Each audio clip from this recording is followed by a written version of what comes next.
10 taon na ang nakakalipas mula nang makamit ng Pilipinas ang makasaysayang tagumpay sa 2016 South China Sea Arbitral Award. Isang legal na desisyong kumikilala sa mga karapatan ng bansa sa West Philippine Sea sa ilalim ng international law.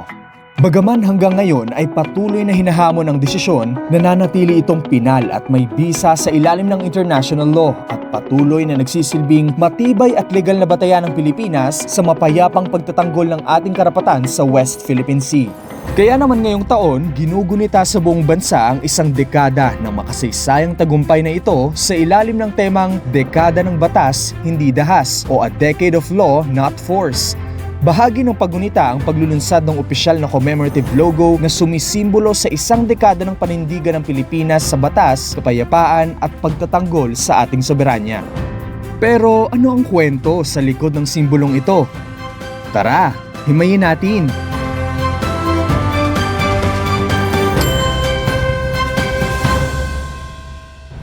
Magsimula tayo sa pinakamalaking bahagi ng logo, ang number 10 na sumisimbolo sa isang dekada ng tuloy-tuloy na pagtataguyod ng Pilipinas sa international law at sa mapayapang paglulutas ng mga alitan sa dagat.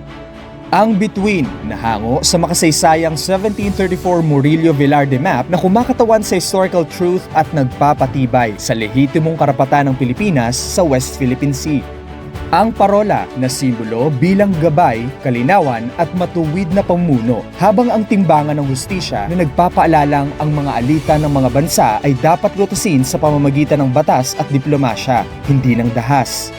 Makikita rin sa logo ang mapa ng Pilipinas na sumisimbolo sa ating pambansang pagkakakilanlan at sa patuloy na tungkulin ng Estado na pangalagaan ang ating teritoryo at mga karagatan. Ang magkakahawak ng mga kamay na sumasalamin sa pagkakaisa at kolektibong paninindigan ng mga Pilipino sa pagtataguyod ng ating soberanya. Habang ang mga alon ay kumakatawan sa katatagan ng sambayanang Pilipino sa pagprotekta sa ating karagatan para sa mga susunod pang henerasyon. Complicated ba? I know, right? Isang dekada ng matibay na paninindigan.